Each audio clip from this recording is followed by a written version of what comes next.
Olá a todos! Então hoje eu escolhi falar sobre o Sol no mapa de nascimento. O astro principal, considerado planeta em astrologia, é ele quem determina a nossa missão. Todo mapa de nascimento converge para o Sol. Então quando a gente diz que o ascendente é um caminho para o Sol, o mapa inteiro ele é um caminho para o Sol. O ascendente é um caminho, digamos que mais próximo do Sol. Mas a nossa essência ela é solar e o mapa inteiro fala sobre a nossa essência solar. Então o Sol, tanto por casa, como por signo, como por aspectos, indica como que nós nos vemos, a nossa autoanálise, o desenvolvimento do nosso ego, da nossa personalidade. O quanto que nos afirmamos na vida enquanto um eu diferenciado. É muito parecido com o Marte, quando a gente fala de uma afirmação, é muito parecido com o Marte ou a casa 1, quando a gente fala de um ego. Porque o ego está na casa 1 e o não ego na 12. E então, quando a gente fala de um Sol, a gente está falando do princípio do ego, mas não é um ego do eu primeiro. É um ego de saber se diferenciar dos demais e saber qual o seu caminho próprio, a sua identidade. O ego é representado pelo Sol, tanto pelas linhas, como pelo signo, como pela casa. O signo tem mais a ver com a personalidade da pessoa, ou seja, como que essa pessoa vai fortalecer o seu ego ou encontrar a diferenciação do seu ego em relação aos demais egos, ou seja, como que essa pessoa vai se afirmar enquanto um ser no mundo. E o Sol tem a ver com isso. O Sol é o regente natural da casa 5, tem a ver com criatividade, com aquilo em que nós podemos fazer de uma forma diferenciada.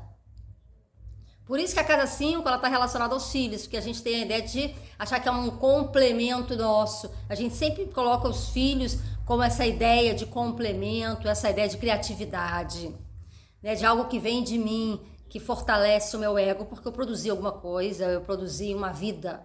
Então, por isso que a casa 5 ela tem uma relação com filhos diretamente, porque é uma extensão do ego de alguém. Não que seja uma extensão do ego de alguém, mas sentimos como algo que é uma extensão de nós mesmos, né? Então, o Sol, ele tem essa característica de luminosidade. E no nosso mapa, ele indica onde a gente precisa brilhar para se sentir mais integrado, para se sentir mais completo. Tem um sentido de completude. A casa onde você tem o Sol é onde você precisa brilhar. Você precisa brilhar, é claro, no seu mapa todo. Mas o que vai te dar mais um sentido de eu, o que vai te diferenciar mais dos outros, tem a ver com a casa do seu Sol, a casa onde você tem o seu Sol. E as características dessa casa, aquilo que você conquista, a cada conquista você comemora como algo que está incorporado à sua personalidade, ao seu ego.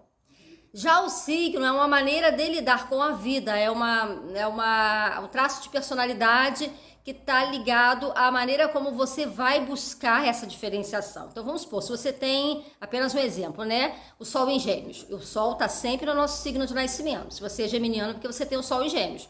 Se você é Capricórnio, é porque você tem o Sol em Capricórnio. Então vamos supor que você tem o Sol em Gêmeos e você, muito provavelmente, você vai perceber que quando você aprende sobre as coisas, não digo que seja algo especificamente de intelectualidade, Às vezes a pessoa pode não ter uma intelectualidade muito forte, mas ela tem uma inteligência. E a inteligência ela não tem uma relação tão direta assim com a intelectualidade. Você pode não saber nem ler e escrever e ainda assim ser uma pessoa muito inteligente.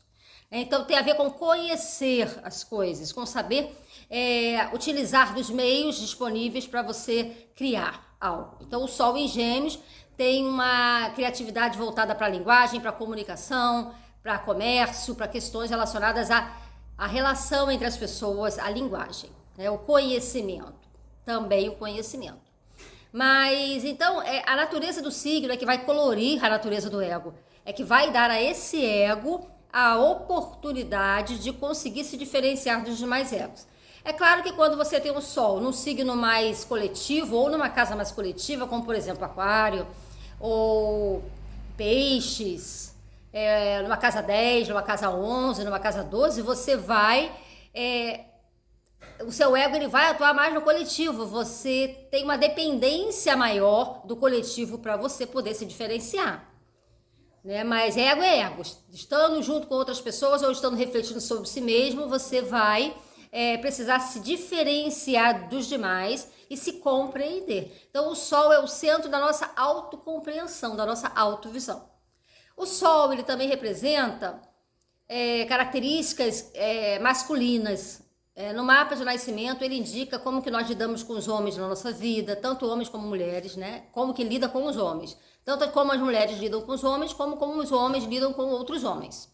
Tem a ver com choque de vontade. É por isso que é muito parecido com Marte, porque o Marte ele tem uma relação com a questão da vontade, do desejo, da competição.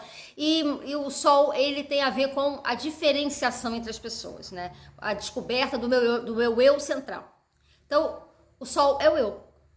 Esse eu, ele também compartilha da ideia do pai, ou seja, o Sol, além dele representar homens, ele representa figuras de autoridade, e ele também é o símbolo do pai no mapa de nascimento. E por representar os homens, também é o signo do marido, né, do companheiro. Então, ao contrário da Lua, que é a mãe e a companheira, né, e as mulheres. Então, o Sol, ele é esse princípio masculino que na psicologia analítica é chamado de ânimos, né, que é essa visão, essa interpretação da nossa contraparte masculina que todos temos, né?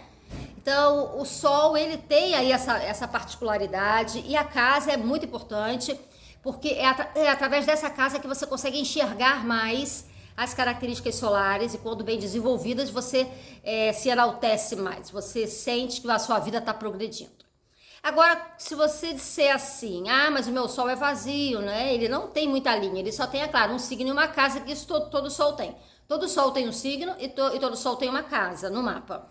Mas nem sempre tem linhas, então a gente chama de Sol vazio. Quando o seu Sol não recebe linhas importantes, são aspectos maiores, conjunção, quadratura, trígono e oposição, quando ele não tem aspectos maiores com outros planetas, ainda assim ele pode ter aspectos menores, semissextil, quincunce, semiquadratura, enfim. Mas quando o seu Sol ele não tem um aspecto muito forte, são os aspectos maiores, você pode sentir às vezes como se você tivesse uma certa dificuldade em afirmar a sua personalidade para outras pessoas, né? E dificuldade de se diferenciar, de encontrar o seu eu diferenciado, as suas prioridades de vida, né?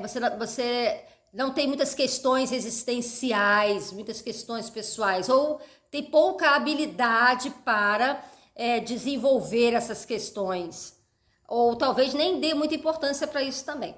Quanto mais linhas o seu Sol tem, mais diferenciação você vai querer em relação às outras pessoas, mais procura você vai empreender, você vai ter mais demanda em questões de personalidade, quanto mais linhas o seu Sol tem. Então, se você vai ter uma personalidade mais rígida, mais fluida, mais voltada para a ação, mais voltada para a comunicação, mais voltada mesmo para a questão da reação ou da aparência, se o seu ego ele é fortalecido mediante o contato com outras pessoas, o retorno que essas pessoas dão à sua personalidade, ou através da sua ação direta sobre o mundo, quer dizer, cada ego ele vai se estruturar e cada sentido de eu vai se estruturar de acordo aí com a casa e os aspectos que o seu Sol leva do seu mapa. Se você vai sentir uma maior responsabilidade a respeito de características de ego, muito provavelmente tem ligação com Saturno, esse seu Sol. Se você é mais ativo, se você é mais impositivo ou reativo, talvez tenha ligação com Marte. Se você é mais proativo ou assertivo também. Então, a interferência na maneira como você busca a sua personalidade no mundo tem a ver com as linhas que o seu Sol recebe de outros planetas, tanto elas linhas mais fluentes ou pouco fluentes. Então, não é o fato de você não ter linhas no mapa com o seu Sol que significa que você tem uma personalidade fraca ou que você tem um ego fraco. Significa que você pode ter mais dificuldade em impor a sua presença ou mais dificuldade em identificar o seu eu diferenciado dos outros eus. Um abraço a todos e qualquer dúvida é só postar nos comentários.